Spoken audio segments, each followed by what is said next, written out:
On a bitter cold morning in February 2004, in a small neighborhood on the outskirts of New York City, a woman named Patricia Hernandez left her apartment to run errands she would never complete. She was 32 years old, a bank teller, a daughter, a sister, a friend to many in the tight-knit community where she had lived her entire life. She walked down 3 flights of stairs carrying a canvas shopping bag, her keys jingling in her coat pocket, her breath visible in the freezing air. By noon, her car sat untouched in its parking space. By nightfall, her family began to panic. By the following morning, every police officer in Queens knew her name. Patricia Hernandez had vanished without a trace, and for 20 years, no one could say what happened to her that frigid winter day, until someone finally did. The question that haunted everyone who knew her was simple, yet impossible to answer. How does a woman disappear in broad daylight from a neighborhood where everybody knows everybody, where windows overlook every street corner, where the same faces appear day after day in the same shops and on the same sidewalks? The neighborhood where Patricia Hernandez lived was called Jackson Heights, a densely populated area in the northwestern portion of Queens, one of New York City's 5 boroughs. The streets there were narrow, lined with brick apartment buildings constructed in the 1920s and 30s, their facades weathered by decades of harsh winters and humid summers. Fire escapes zigzagged down the sides of buildings like iron skeletons. Laundromats occupied ground floor spaces next to bodegas and small restaurants serving food from a dozen different countries. The subway rumbled beneath Roosevelt Avenue, shaking windows in their frames every few minutes. People walked quickly here, bundled against the cold, their faces turned down, their hands shoved deep in pockets. Patricia lived on the 3rd floor of a red brick building on 82nd Street, a structure indistinguishable from the dozens that surrounded it. She had moved into the small 1-bedroom apartment 3 years earlier, after finishing her associate degree at a community college in Manhattan. Her mother, Carmen, lived 2 neighborhoods away in Elmhurst with Patricia's younger sister, Rosa, who was then 28. Patricia's father had passed away when she was 17, a heart attack that came without warning on a Sunday afternoon. Carmen worked as a seamstress in a garment factory. Rosa worked at a pharmacy. Patricia worked at a branch of Chase Bank on Northern Boulevard, where she had been employed for 5 years. Her colleagues there described her as reliable, punctual, friendly without being overly familiar. She wore her dark hair pulled back in a neat bun. She always arrived 15 minutes early for her shift. February 14, 2004 fell on a Saturday, Valentine's Day. The temperature that morning hovered just above 20 degrees Fahrenheit. The sky was a flat, colorless white, the kind of sky that promised snow but never delivered. Patricia had the day off from work. Her mother later told investigators that Patricia had called her the evening before, on Friday night, to confirm that they would have lunch together on Sunday. Patricia sounded normal, Carmen said. Maybe a little tired, but normal. She mentioned needing to go shopping on Saturday for groceries and for a birthday gift for Rosa, whose birthday was the following week. Those who knew Patricia said she was a creature of habit. She woke early every morning, even on days off, usually around 6:30. She made coffee in a small percolator on her stove. She watched the morning news while she ate toast with butter and strawberry jam. On Saturdays, she typically left her apartment around 9 or 10 in the morning to run errands. She had no car when she first moved to Jackson Heights, but in 2002, she purchased a used Honda Civic, dark blue, from a dealership in Queens. She was proud of that car. She kept it clean, both inside and out. She parked it on the street, usually within a block of her building, moving it as necessary to comply with alternate side parking regulations. The superintendent of Patricia's building, a man named Victor Reyes, later told police that he saw Patricia that Saturday morning around 8:45. He was shoveling salt on the front steps, trying to prevent ice from forming. Patricia came out of the building carrying her canvas shopping bag, the same one she always used for groceries. She wore a long black winter coat, a red scarf, black boots. Victor said good morning. Patricia said good morning back. She asked him if he thought it would snow. He said maybe later. She smiled and walked down the street toward where her car was parked. That was the last confirmed sighting of Patricia Hernandez. At approximately 11:30 that same morning, Carmen Hernandez tried calling her daughter's apartment. No answer. She tried Patricia's cell phone. It rang 4 times and went to voicemail. Carmen left a message asking Patricia to call her back. She was not immediately concerned. Patricia sometimes got busy running errands and forgot to check her phone. But by 3 in the afternoon, when Patricia still had not returned her calls, Carmen began to worry. She called Rosa. Together, they drove to Jackson Heights. They arrived at Patricia's building around 4 o'clock. The sun was already beginning to set, the winter daylight fading fast. They buzzed Patricia's apartment from the front entrance. No response. Victor Reyes, the superintendent, happened to be in the lobby. He recognized Carmen and Rosa. He told them he had seen Patricia that morning but had not seen her return. Carmen asked if he could let them into Patricia's apartment. Victor hesitated. He was not supposed to enter tenants' apartments without permission. But Carmen's face was pale with fear, and Victor unlocked the door. The apartment was quiet and cold. The heat had been turned down the way Patricia always left it when she went out. The bed was made, hospital corners pulled tight.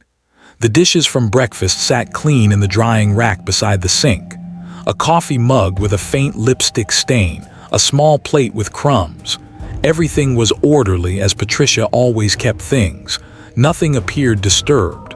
Her purse was gone. Her keys were gone.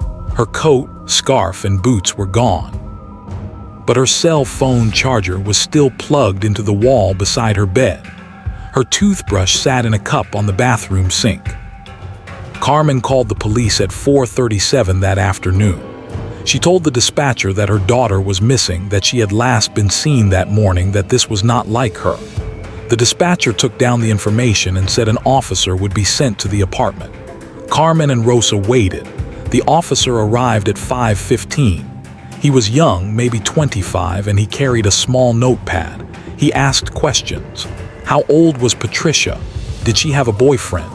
Had she seemed upset recently? Had she ever disappeared before?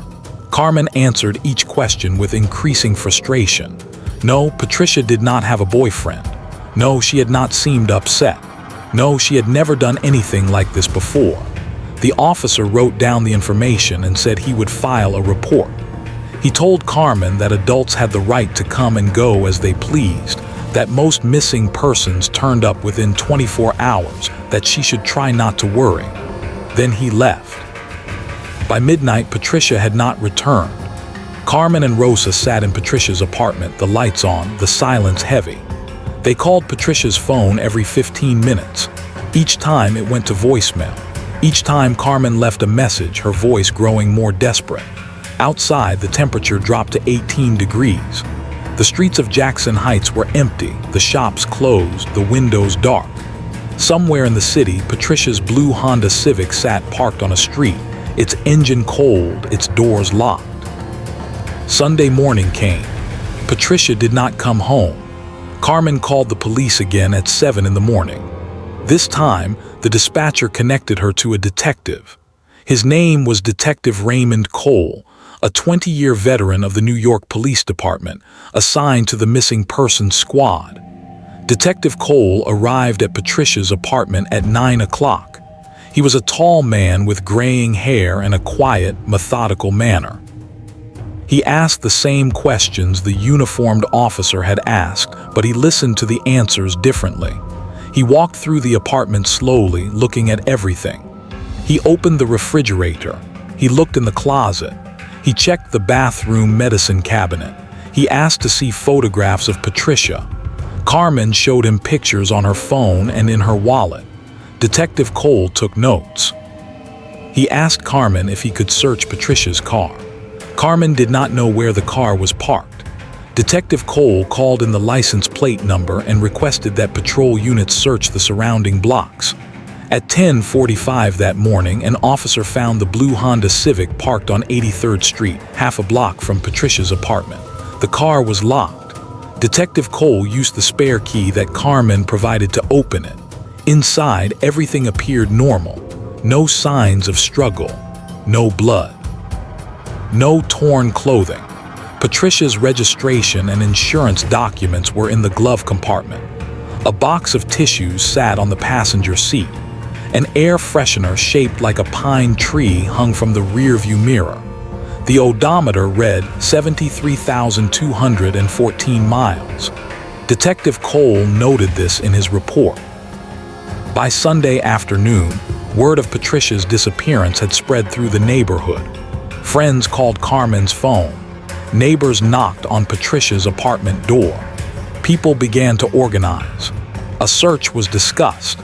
Detective Cole told Carmen that the police would handle the investigation, but he did not discourage the community from looking.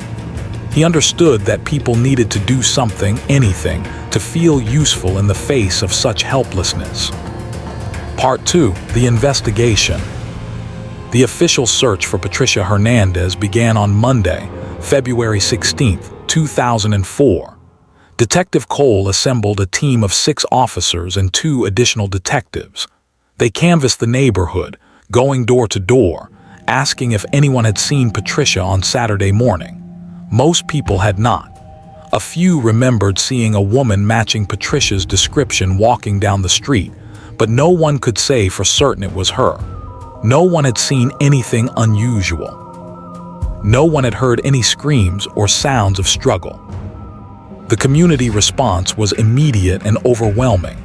By Monday afternoon, more than 50 volunteers had gathered at a local community center on Roosevelt Avenue.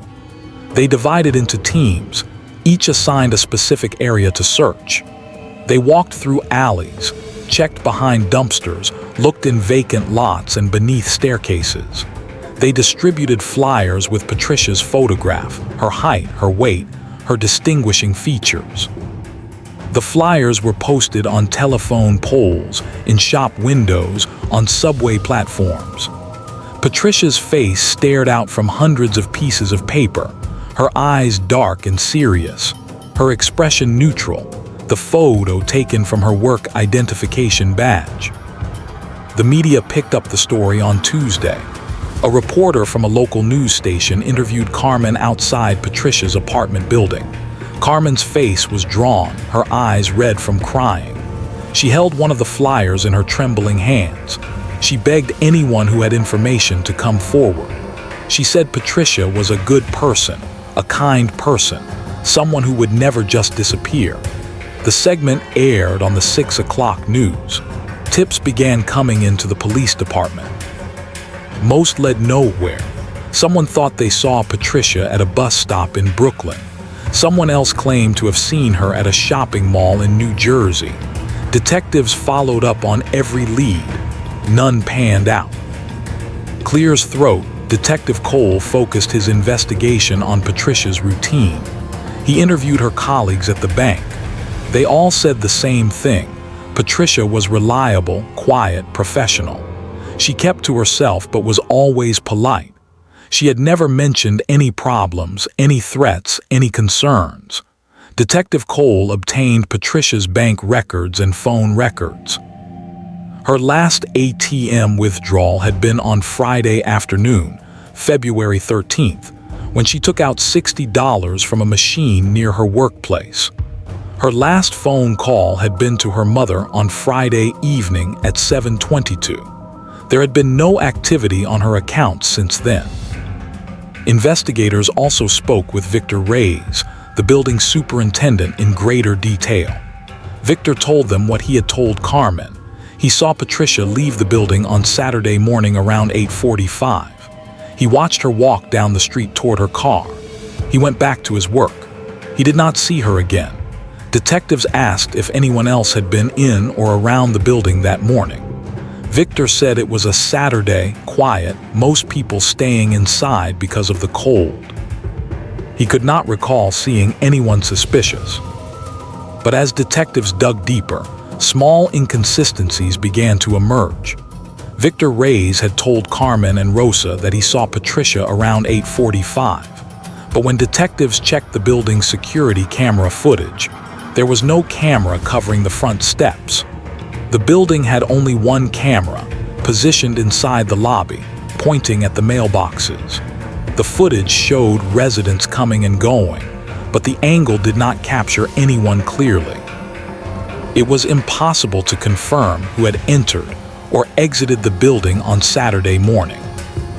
Detectives also learned that Victor Reyes had access to every apartment in the building, including Patricia's. He had master keys. He lived in a basement apartment with his wife and 2 young children.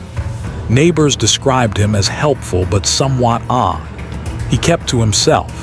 He sometimes seemed overly interested in the female tenants, always offering to help them carry groceries or fix things in their apartments.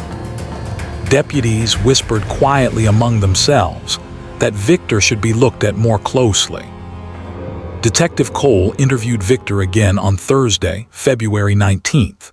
This time, the conversation was longer, more pointed. Detective Cole asked Victor to account for his whereabouts on Saturday. Victor said he had been working around the building all morning, shoveling salt, checking the boiler, replacing a light bulb in the second-floor hallway. He said he had lunch with his wife and children around noon. Detective Cole asked if anyone could verify this. Victor said his wife could, but she spoke very little English and was often at home with the children. Detective Cole made a note of this. He also asked Victor if he had ever been inside Patricia's apartment. Victor said yes a few times to fix the radiator to replace a washer in the kitchen sink. Always with Patricia present, he insisted, always during the day. Detective Cole asked if Victor had ever been attracted to Patricia. Victor's face flushed. He said no, absolutely not. He was a married man. He loved his wife. Detective Cole watched him carefully. Victor's hands were trembling slightly. His eyes darted around the room. He was nervous, but that did not necessarily mean he was guilty. People often became nervous when questioned by police. Detectives obtained a warrant to search Victor's basement apartment. They executed the search on Friday, February 20th. They found nothing connecting Victor to Patricia's disappearance. No blood, no torn clothing, no personal items belonging to Patricia. Victor's wife, a small woman named Lucia, watched the search with wide, frightened eyes, her children clinging to her legs. Detectives seized Victor's work boots to check for trace evidence, but laboratory analysis found nothing unusual. The boots had dirt, dust, salt residue, nothing that indicated foul play. The physical evidence was frustratingly sparse. Patricia's car yielded no fingerprints other than her own, no signs of forced entry, no indication that anyone else had been inside the vehicle. Her apartment was the same. Everything was neat, orderly, undisturbed. It was as if Patricia had simply walked out of her life and evaporated into the cold February air. As the days turned into weeks, the investigation began to slow down. Detectives had exhausted most of their leads. The search parties had combed through every alley, every vacant lot, every dumpster within a 5-mile radius. Nothing had been found. No body, no clothing, no clues. The media coverage dwindled. Other stories took precedence. Patricia Hernandez became another name in a file, another face on a poster that would eventually fade in the sun and peel away from the telephone poles. Detective Cole, however, did not give up. He kept the case open. He continued to review the file, looking for something he might have missed. He interviewed neighbors again. He reread witness statements. He drove through Jackson Heights at different times of day, trying to see the neighborhood the way Patricia would have seen it. He parked on 83rd Street and sat in his car, watching the building where she had lived. He thought about the swing that hung still in the playground across the street. He thought about the toy truck that lay on its side near the curb, abandoned by some child. He thought about the ordinary details of an ordinary Saturday morning and how they could turn into something so inexplicable, so terrifying. Those who knew Patricia said they could not imagine her coming to harm. She was too careful, too aware of her surroundings. She would not have gotten into a car with a stranger.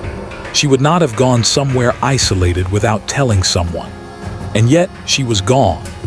The only explanation that made sense was that something terrible had happened very quickly, something that gave her no time to scream, no time to fight, no time to call for help. By the end of March 2004, the case was effectively cold. Detective Cole had no new leads, no new evidence, no new witnesses. He attended a meeting with his supervisors and admitted that the investigation had reached a dead end. The file was moved to the cold case unit. Carmen Hernandez called the police department every week, asking if there were any updates. The answer was always the same. No, nothing new, but they were still looking, still hopping. Carmen did not believe them. She knew the truth. Her daughter's case had been forgotten. Part 3, The Silence. 2 years passed, then 5, then 10. The neighborhood where Patricia Hernandez had lived continued its rhythms. The subway still rumbled beneath Roosevelt Avenue. The shops still opened and closed. New families moved into the brick apartment buildings. Old families moved away. Victor Reyes, the building superintendent, moved to New Jersey in 2006. His wife had wanted to leave the city, to raise their children somewhere quieter, somewhere with more space. Victor found work as a maintenance man at a strip mall. He told his new employer nothing about the missing woman in Jackson Heights, nothing about the police interviews, nothing about the suspicion that had followed him for months after Patricia disappeared. Carmen Hernandez never left New York. She stayed in Elmhurst, working at the garment factory, coming home each night to an apartment that felt emptier with each passing year. Rosa, Patricia's younger sister, married in 2007 and moved to Long Island. She had a son in 2009. She named him Gabriel. She sometimes wondered if she should have named him after Patricia, but she could not bear to speak her sister's name aloud. The grief was too heavy, too all-consuming. Rosa told her husband only the basic facts about Patricia's disappearance. She did not tell him about the nightmares she still had, about waking in the middle of the night with the image of her sister's face burned into her mind, about the suffocating certainty that Patricia had suffered, that she had been afraid, that she had called out for help, and no one had come. For those who have ever doubted someone you love, someone you thought you knew, you understand the particular torture of unanswered questions. Carmen lived with those questions every single day. She replayed the last conversation she had with Patricia, searching for some clue she might have missed, some hidden meaning in her daughter's words. Patricia had sounded tired. Why had Carmen not asked her why? Patricia had mentioned needing to buy groceries. Why had Carmen not offered to go with her? The guilt was a weight that never lifted. In 2012, 8 years after Patricia's disappearance, Carmen received a call from a detective she had never spoken to before. His name was Detective Michael Torres, and he had been assigned to review cold cases. He told Carmen that he had been looking at Patricia's file, that he wanted to re-interview some of the original witnesses, that he hoped new forensic techniques might yield new leads. Carmen's heart leapt. She allowed herself, for the first time in years, to hope. But weeks passed, then months, and Detective Torres called again to say that the review had not produced any new evidence. He apologized. Carmen thanked him and hung up the phone. She did not cry. She had no tears left. Rosa, meanwhile, was building a life that felt increasingly distant from the tragedy that had defined her 20s.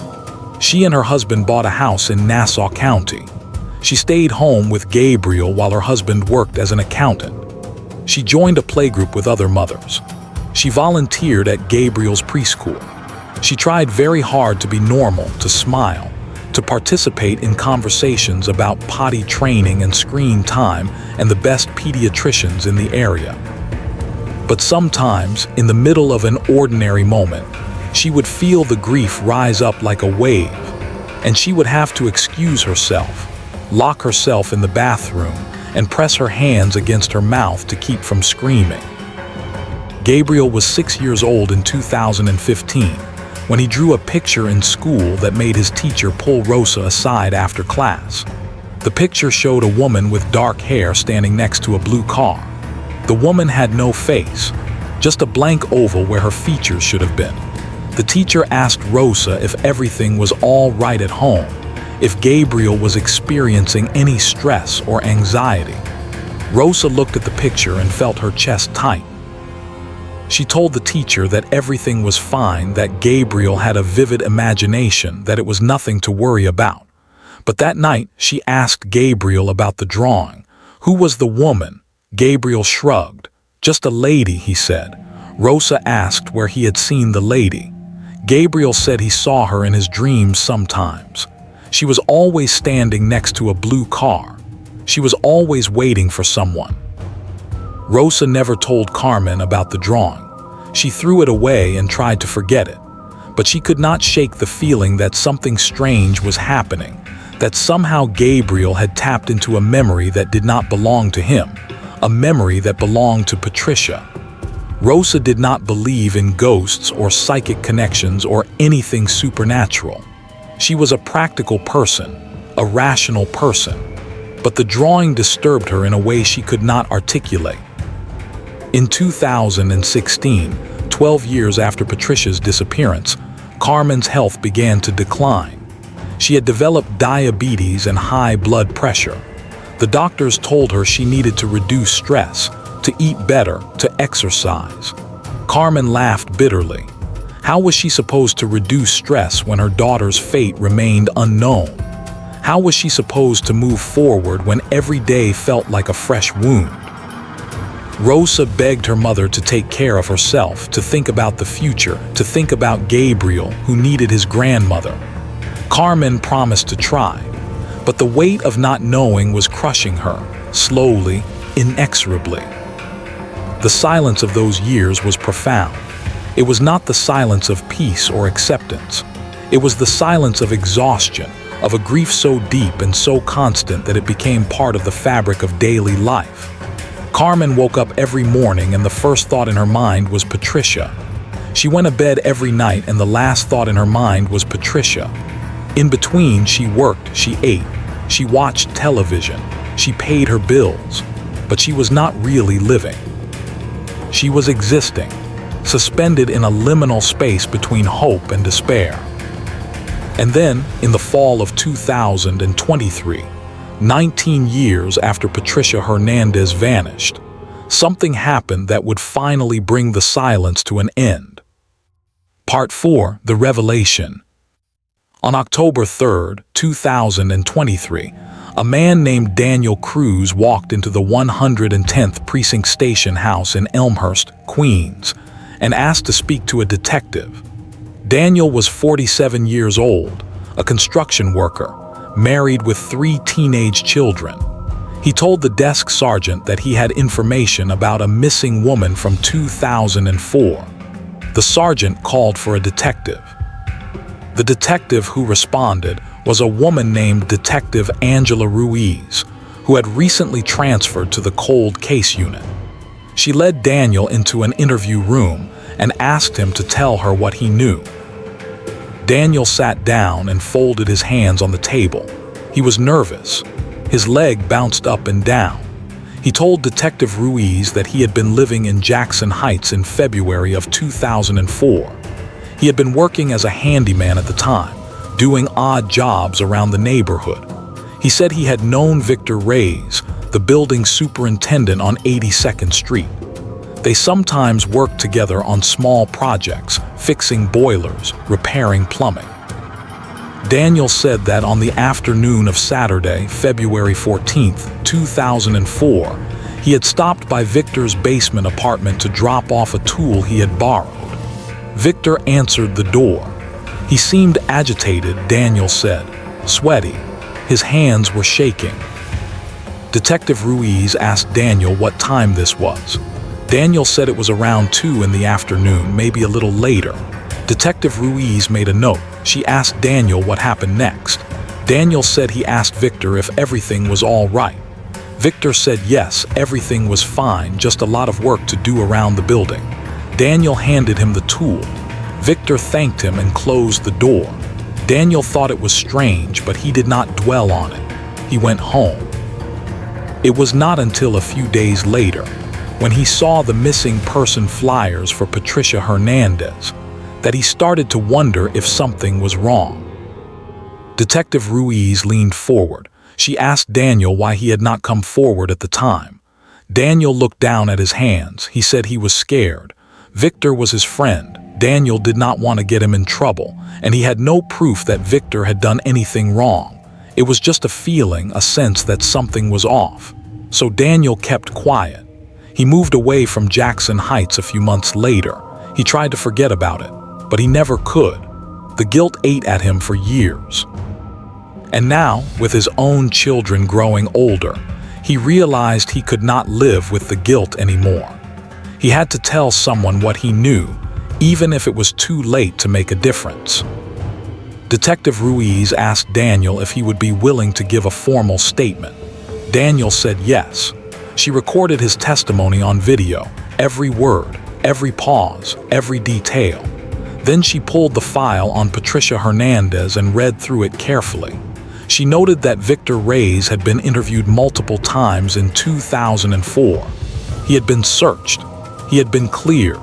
But Daniel's statement cast everything in a new light. If Victor had been agitated at 2 in the afternoon, hours after Patricia was last seen, what had he been doing all morning? Detective Ruiz contacted the New Jersey Police Department and requested assistance in locating Victor Reyes. They found him in a small town called Millville, working at a hardware store. He was 51 years old now, graying, heavier than he had been in 2004. Detective Ruiz traveled to New Jersey with another detective. They arrived at Victor's workplace on October 10, 2023. They asked to speak with him privately. Victor's face went pale when he saw the badges. He knew why they were there. They conducted the interview in a small break room at the back of the hardware store. Detective Ruiz told Victor that new information had come to light regarding the disappearance of Patricia Hernandez. She told him that a witness had placed him in his apartment, acting agitated, on the afternoon of February 14, 2004. She asked Victor to explain what he had been doing that day. Victor's hands began to shake, just as they had shaken 19 years earlier when Detective Cole had questioned him. He said he did not remember. It was a long time ago. Detective Ruiz pressed him. She said that according to his original statement, he had been working around the building all morning, then had lunch with his family. So why had he been agitated in the afternoon? Victor did not answer immediately. He stared at the table. His breathing became labored. Then quietly he began to speak. He said he had done something terrible. He said he had carried the weight of it for 19 years. He said he was ready to tell the truth. Detective Ruiz activated the recording device. She read Victor his rights. He waived them. He said he wanted to confess. Victor told the detectives that on the morning of Saturday, February 14, 2004, he had seen Patricia Hernandez leave her building, just as he had told police originally. But what he had not told them was that he had followed her. He had been attracted to Patricia for a long time, he admitted. He watched her come and go. He knew her schedule. He knew she lived alone. He knew she would be going out that morning to run errands. Victor said he waited until Patricia walked down the street, and then he followed her. He did not know what he intended to do. He said he just wanted to be near her, to talk to her. Patricia walked to her car. Victor approached her. He said he asked her if she needed any help with anything, if her apartment was okay, if everything was working properly. Patricia was polite but distant. She said everything was fine. She got into her car. Victor said he could not let her leave. He opened the car door before she could lock it. He said he just wanted to talk. Patricia was frightened. She told him to leave her alone. She tried to close the door. Victor grabbed her arm. She screamed. He panicked. Victor said he pulled Patricia out of the car. She fought him. She scratched his face. He hit her to make her stop. He said he did not mean to hit her so hard, but she fell. Her head struck the curb. She stopped moving. Victor stood there frozen, looking down at her. The street was empty. It was early. No one had seen. He dragged her body to the trunk of her own car. He used her keys to open it. He put her inside. He closed the trunk. He got into the driver's seat and drove. He did not know where he was going. He just drove. He ended up in a wooded area in northern New Jersey near the town of Ringwood. He parked the car on a dirt road. He carried Patricia's body deep into the woods. He buried her in a shallow grave, covering her with leaves and branches. Then he drove back to Queens. He parked Patricia's car exactly where it had been before. He wiped down the steering wheel, the door handles, the trunk. He walked back to his apartment. It was early afternoon by then. That was when Daniel Cruz had knocked on his door. Victor had been shaking because he had just buried a woman in the woods. Detective Ruiz asked Victor if he could show them where he had buried Patricia. Victor said he could try. He said it had been 19 years and the area had probably changed, but he remembered the general location. On October 12, 2023, Victor Reyes was arrested and charged with manslaughter. He was extradited to New York. A team of forensic investigators traveled to Ringwood, New Jersey, with Victor to search for Patricia's remains. They searched for 3 days. Victor led them to a forested area off a dirt road that was now overgrown with underbrush. Using ground-penetrating radar and cadaver dogs, the team located a disturbed area approximately 30 feet from the road. They excavated carefully. On the afternoon of October 15, 2023, they found human remains buried beneath 2 feet of soil and decomposed leaves. The remains were skeletal, but dental records confirmed that they belonged to Patricia Hernandez. Carmen Hernandez received the call that evening. She was at home watching television when her phone rang. It was Detective Ruiz. She told Carmen that they had found Patricia. Carmen did not speak. She could not. She simply held the phone to her ear and listened as Detective Ruiz explained what had happened, how Victor had confessed, how they had found her daughter's body. After 19 years of waiting, of not knowing, Carmen finally had an answer. She hung up the phone and sat in silence. Rosa arrived an hour later. The two women held each other and cried. The news of Victor's arrest and Patricia's discovery spread quickly. Local news stations ran the story on their evening broadcasts. The headline read, "New York cold case solved after nearly 20 years." Reporters interviewed neighbors who had lived on 82nd Street in 2004. Some remembered Patricia. Some remembered Victor. Most could not believe that a man they had seen every day, a man who had fixed their sinks and shoveled their steps, had been capable of such violence. Victor Reyes pleaded guilty to manslaughter in January of 2024. He was sentenced to 20 years in prison. At the sentencing hearing, Carmen Hernandez stood before the court and read a victim impact statement. She said that Victor had not only taken her daughter's life, he had stolen 19 years from her family. He had forced them to live in a state of endless uncertainty, endless grief. She said that no sentence could bring Patricia back, but she hoped that Victor would spend every day of his remaining life thinking about what he had done. Rosa also spoke. She said that her sister had been kind, gentle, and full of life. She said that Patricia had deserved to grow old, to have a family, to be happy. Victor had taken all of that away. Rosa looked directly at Victor as she spoke. He kept his eyes on the floor. The judge addressed Victor before pronouncing the sentence. He said that Victor's actions had caused immeasurable suffering, and that his decision to hide the truth for 19 years was an act of cowardice. He said that the court hoped the resolution of the case would bring some measure of peace to Patricia's family. Then he sentenced Victor to 20 years in prison, the maximum allowed under the plea agreement. Patricia Hernandez was buried in a cemetery in Queens on a cold morning in February of 2024, exactly 20 years after she disappeared. Carmen and Rosa stood beside the grave as the casket was lowered into the ground. Friends and colleagues from the bank attended. Neighbors from Jackson Heights attended. Detective Ruiz attended. They all stood in silence as the priest recited the final prayers. When it was over, Carmen placed a single red rose on the casket. Rosa placed a photograph of Patricia, smiling, taken years before any of this had happened. Closing.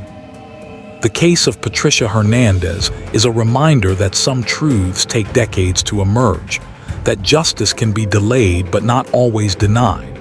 It is a story of a family that refused to give up, of a community that did not forget, and of a confession that finally brought the silence to an end.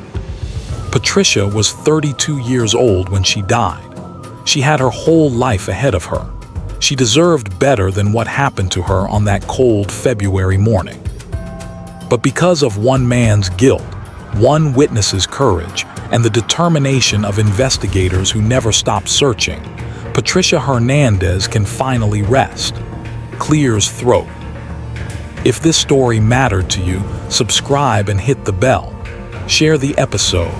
Someone somewhere may still be waiting to be heard.